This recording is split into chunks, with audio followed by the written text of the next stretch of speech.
Hello friends, company law institute of India private limited के initiative से ये जो हमने इनकम टैक्स के केसेस की सीरीज शुरू की है, इसके अंदर आज जो हम केस डिस्कस करेंगे उस केस का नाम है Sant Baba Ashudharm Seva Samiti versus commissioner of income tax exemptions. ये case 99 ITR tribunal page number 531 पे रिपोर्ट हुआ। मैटर लखनऊ ITAT ने डिसाइड किया और केस का जजमेंट 29 अगस्त 2022 को आया। केस बहुत सिंपल है, लेकिन इस केस को डिस्कस करने का जो मेन लॉजिक है वो ये है कि कई बार एसएससी कोई ऐसी एप्लीकेशन डिपार्टमेंट में लगाता है और उसकी वो एप्लीकेशन रिजेक्ट कर दी जाती है, फिर सेम सेट ऑफ इंफॉर्मेशन वो दोबारा डिपार्टमेंट में अप्लाई करता है और फिर उसको उन्हीं सेट ऑफ इंफॉर्मेशन के बेसिस पर उसकी एप्लीकेशन को स्वीकार कर लिया जाता है। तो मुद्दा उठता है कि जब एसएससी ने पहले कागज दिए और जब दोबारा कागज दिए, जब वो पेपर सेम थे तो पहले उसकी एप्लीकेशन को एक्सेप्ट क्यों नहीं किया गया, और ऐसी परिस्थितियों के अंदर जब उसकी एप्लीकेशन सेकेंड टाइम एक्सेप्ट की गई तो क्या वो पहली डेट की एप्लीकेशन से मानी जानी चाहिए। ये इस केस को डिस्कस करने का मेन लॉजिक है। इस केस के अंदर एसएससी ने अपनी सेक्शन 12A की एग्जम्पशन के लिए अप्लाई किया। एसएससी ने अपनी अभी एक्टिविटीज चालू नहीं की थी।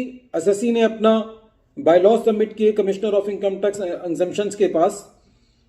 उन्होंने सारी एप्लीकेशन को देखने के बाद ये कह के एप्लीकेशन को रिजेक्ट कर दिया कि एसएससी ने जो रेलिवेंट डॉक्यूमेंट्स हैं वो सबमिट नहीं किए हैं, जो कि एक रजिस्ट्रेशन के वक्त करने होते हैं। इस केस में शायद उनका तात्पर्य यह था कि एसएससी ने अपनी एक्टिविटीज के बारे में इंफॉर्मेशन नहीं दी है, क्योंकि एसएससी ने अपनी एक्टिविटीज स्टार्ट ही नहीं की थी।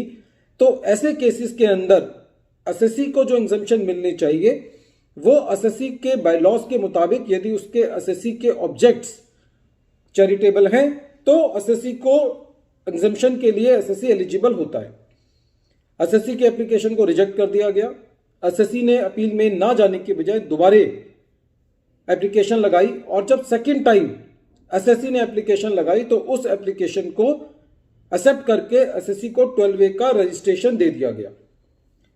अब एसएससी इस रजिस्ट्रेशन के अंगेंस्ट जो है वो ITAT में था और एसएससी का ये कहना था कि साहब, मैंने पहले भी अप्लाई किया था, पहले मेरी एप्लीकेशन को एक रैंडम तरीके से रिजेक्ट कर दिया गया और सेकंड टाइम भी मैंने कोई नए डॉक्यूमेंट्स, कोई नए दस्तावेज नहीं दिए हैं, सेम सेट ऑफ इंफॉर्मेशन के बेसिस पर मेरी एप्लीकेशन को एक्सेप्ट कर लिया गया है। तो ये एप्लीकेशन जो है वो ये मानी जानी चाहिए कि ये मैंने पहले ही अप्लाई कर दी थी और मेरा रजिस्ट्रेशन पिछली डेट की एप्लीकेशन से मान्य होना चाहिए।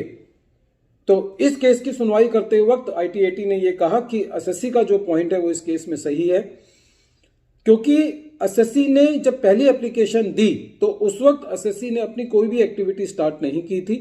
जब एसएससी ने कोई भी अपनी एक्टिविटी स्टार्ट नहीं की थी तो एसएससी के लिए यह संभव नहीं था कि वो उन चीजों के दस्तावेज दे जो उसकी एक्टिविटीज को सपोर्ट करते हों। तो ऐसी परिस्थिति के अंदर जितने भी इस मैटर पे केस क्लॉज हैं वो इसी तरफ इशारा करते हैं कि एसएससी को उसके ऑब्जेक्ट क्लॉज के हिसाब से, उसकी एक्टिविटीज के हिसाब से, उसकी प्रपोज्ड एक्टिविटीज के हिसाब से उसको रजिस्ट्रेशन मिलना चाहिए। तो जब एसएससी ने सेकंड टाइम रजिस्ट्रेशन के लिए अप्लाई किया तो सेकंड टाइम के अंदर एसएससी को रजिस्ट्रेशन दे दिया गया। तो एसएससी का जो ये पॉइंट था कि मेरा रजिस्ट्रेशन मेरी पुरानी डेट से माना जाना चाहिए, इस बात के ऊपर ITAT ने यह फैसला दिया कि एसएससी जो है वो ठीक कह रहा है। एसएससी का जो रजिस्ट्रेशन डिले हुआ है वो एसएससी की वजह से नहीं हुआ है, और यदि एसएससी को पुरानी डेट से रजिस्ट्रेशन एसएससी मांगता है तो उसको पुरानी डेट से रजिस्ट्रेशन मिलना चाहिए, क्योंकि इस पर्टिकुलर केस के अंदर जो फैक्ट्स एंड सर्कमस्टांसेस थे वो बिल्कुल यूनिक थे, वो बिल्कुल आइडेंटिकल थे। फर्स्ट टाइम एप्लीकेशन के वक्त और सेकेंड टाइम एप्लीकेशन के वक्त जो भी इंफॉर्मेशन एसएससी ने प्रोवाइड की थी वो बिल्कुल आइडेंटिकल थी, वो कार्बन कॉपी थी सारी इंफॉर्मेशन की। तो ऐसे केस के अंदर जो एसएससी का रजिस्ट्रेशन डिले हुआ उसके अंदर एसएससी का कोई भी उसके अंदर हाथ नहीं था और एसएससी ने पूरा डिपार्टमेंट के साथ कोऑपरेट किया था, सारी इंफॉर्मेशन पहले भी सबमिट की थी और बाद में भी सबमिट की थी। तो ऐसी परिस्थिति के अंदर एसएससी को बैक डेट से रजिस्ट्रेशन मिलना चाहिए। वीडियो के अंत में एक बार फिर मैं केस का नाम रिपीट कर रहा हूं। केस का नाम है संत बाबा आशु धर्म सेवा Samiti versus commissioner of income tax exemptions. Thank you friends.